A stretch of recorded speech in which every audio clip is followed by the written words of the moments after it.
Hey everybody, how y'all doing? This is Carla Nix with today's inspiration, and as always, I'm here to encourage you and to remind you that you can live every day on purpose. Uh, I was reading an article, and it's actually in from the name of it is the medicalblog.net.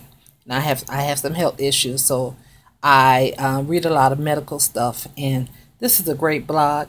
And they're talking about in here um, jobs that cause major depression in people.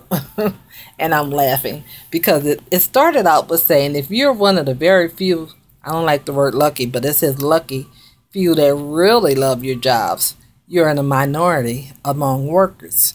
That's the very first line of the blog. And I thought that was funny because I do love my job. I really do. Sometimes it's tedious, and with my health issues, sometimes it's hard to even get here, but I'm here. The job itself I love. But it goes on to say that there are some jobs more than others that have been reported with people have major depression.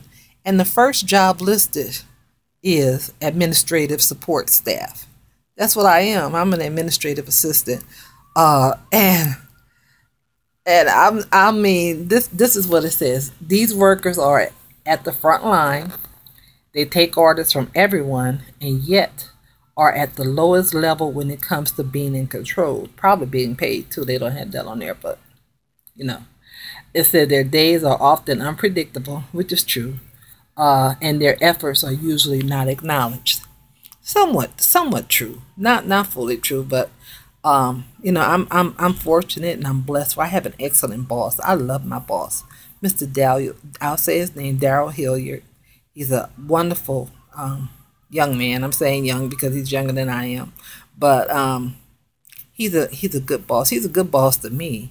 He not just a boss, but there's a difference between a boss and a leader, and I think it's a good thing to have a balance because, bottom line, he does have to be a boss. Period. That's what his position is. He's a director, and he has to have subordinates. So, but he's a good leader, and he's very approachable. I can talk to him about anything at any time if I want to and need to. He works with me. He doesn't work against me. He's considerate. He's thoughtful. And he trusts me. He knows that he can give me things to do, and I will do it. But he's a good person, and he cares about me as a person as well.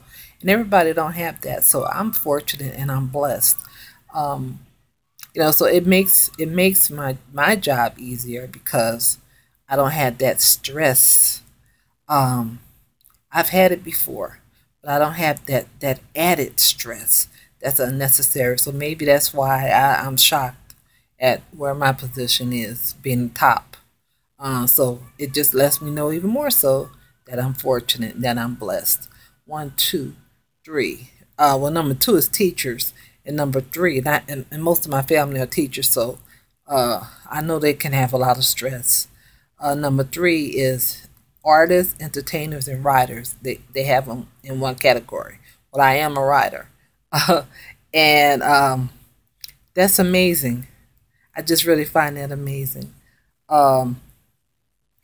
It doesn't say why so much. Maybe okay, if writing was my only job or my only means of income, I guess I would be depressed because it says the one thing these people have in common is that there's no regular paycheck at the end of the week or month, and that is true. But see, it goes to I write. I'm a writer. It's not my my means of life. It's not my It's not what pays. It's not what takes care of my financial needs. Lord knows it's not. And I really actually have never been paid to write, but for me, writing is not a job. It's what I am and it's who I am. I write because I want to. I write because I love it. I write because it's just like breathing to me. It's just second nature. It's just what I do. It's who I am. And actually right now, I'm in a sort of writer's block mode. But I think that's because I've been sick and it's taken me just a minute to bounce back. but it's who I am. It's what I do. So I'm just it just let me just reading this just let me know how blessed I am, and I thank God for what He's given me, and I do thank Him for my job, and I thank Him for the opportunity to allow me to help others. I serve others. We help to develop young people. We help to train them for jobs and to educate them. And the biggest part of my job, aside from my administrative support duties, 'cause that's my job. But aside from that, I do a lot of mentoring, and that's important. That's even greater than me receiving a paycheck. But trust me, I wouldn't work without getting paid. But that's one of the perks that goes along with it, and that's what I love, and that's what I enjoy. I thank God for that. God put me where He wanted me to be and where I needed to be, and I'm grateful for that. I look at it as ministry, and I'm thankful. I give all glory and honor to God because I am truly blessed. I hope that you can find some kind of love in your job and what you're doing. You need to be able to love what you're doing, because if you don't love what you're doing, it's a task. It's drudgery.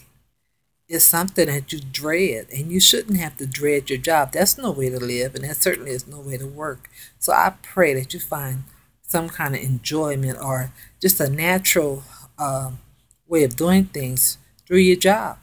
I pray that you work. I understand, we work because we have to. As much as I love my job, it is my paycheck. And if I could retire today, I would. I really would. If I could afford to, I would. Um, that's not because I don't like my job. It's because I'm, at the point in my life where I'm tired. But I'm grateful for God to allow me to be here and to give me strength.